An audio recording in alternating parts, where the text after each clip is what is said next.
Hello, MCI. Welcome to your virtual chapel. I'm Paul Reimer. It has been so encouraging to see so many faithful MCI graduates and continuing staff members involved in this school and community that we have all grown to love. I am an MCI graduate of 2013, along with Matea Thiessen, who actually shared a few weeks ago. And some of you may recognize me from our different Briarcrest a cappella groups that have come to visit MCI over the years. MCI has given me a passion for music and adventure, which I continued academically at Briarcrest. In a way, if it was not for MCI, I would have never met my wife. While I was singing in the Briarcrest operas, she was playing violin in the orchestra pit, and our hunger and thirst for music and biblical education was something that drew us closer together at Briarcrest.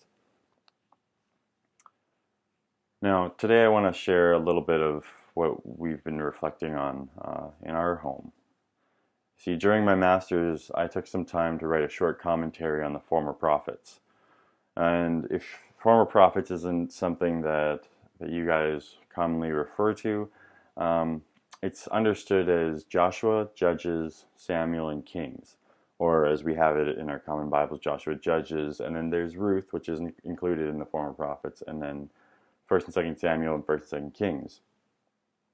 And these are understood as one complete book that tell Israel's story from the promised land to the exile in Babylon. During this time when we were at home more often and were unable to experience life freely for all of our own safety, it may be appropriate to reflect on Israel's author in the former prophets. See, these guys are reflecting on God's promises and workings through their past about 845 years in the Promised Land. Behind me I have a historical chart, and from these dates in here, from 607 to about 537 BC, that's the time when Israel is in exile in Babylon.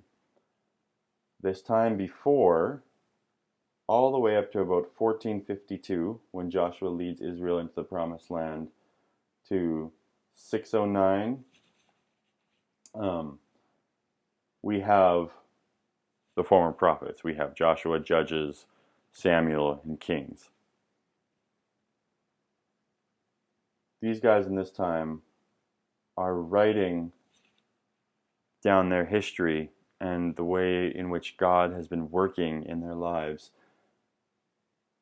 to give them hope for the future to come.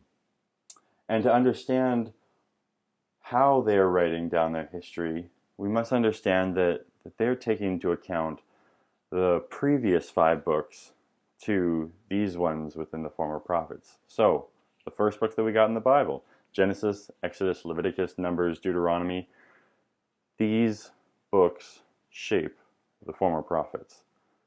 And actually a really good example moving forward, if you're going to start reading in Joshua sometime in the near future, is to understand Deuteronomy 30. So the last book that we have out of the Torah, the Pentateuch, the first 5 books of the Bible as they're called.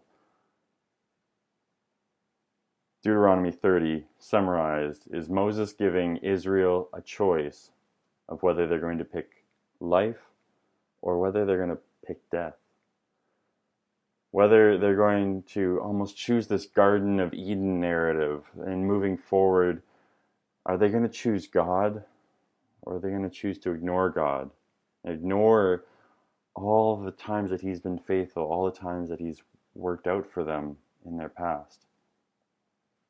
The first words that God speaks to Joshua within Joshua 1 is to be strong and courageous, which might be the advice that you need to hear today.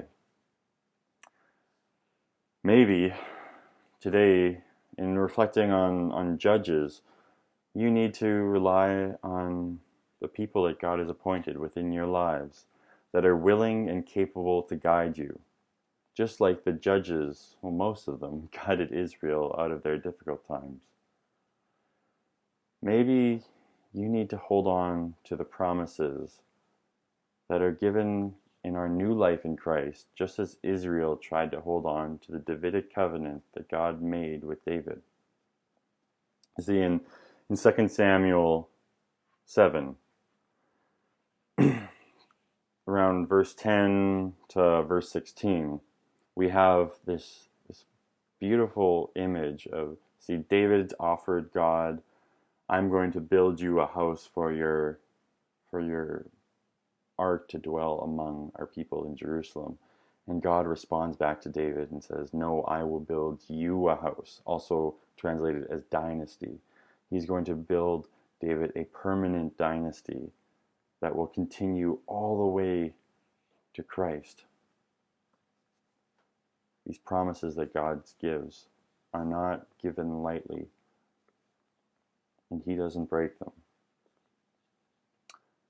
Maybe what you need today is to hold on to all the times that God has been good within your life and wait in anticipation for this new future to come. You see, in 2 Kings 25, which is the last chapter that we have within the former prophets, focusing in on verse 27, let's just open it up and read it. In the 37th year of the exile of King Jehoiachin of Judah, in the 12th month, on the 27th day of the month, King Evil-Merodach of Babylon, in the years that he began to reign, released King Jehoiachin of Judah from prison. He spoke to him kindly, and he gave him a seat above the other seats of the kings who were with him in Babylon. So Jehoiachin put aside his prison clothes. Every day of his life he dined regularly in the king's presence. For his allowance, a regular allowance, was given him by the king, a portion every day as long as he lived. This is a beautiful, beautiful picture of what we see God's undeniable work within this chaotic life of Israel. This is also a mirrored image, a parallel, if we will, to Joseph and in Genesis 40, where Joseph is lifted up out of prison and brought into Pharaoh's presence. So King Jehoiachin is lifted up out of prison. Not only that, his prison clothes are removed, he is spoken to kindly, and his daily needs are provided for the rest of his days. In this continuation of David's dynasty in King Jehoiachin being saved while in exile, we see that God is undeniably in control within the chaos and the worries of Israel's life, just as He is in control of our current worries in our chaotic lives. May I charge you today to live courageously as Joshua did, to rely on your mentors as Israel did through the judges, through the prophets, through the kings. They didn't do it well. It was messy, but they relied on the wisdom that God had given to the people above them. And may you hold on to Christ's promises and fully believe that God is in control over our chaotic lives. May you go in peace to love and serve the Lord. Thank you so much.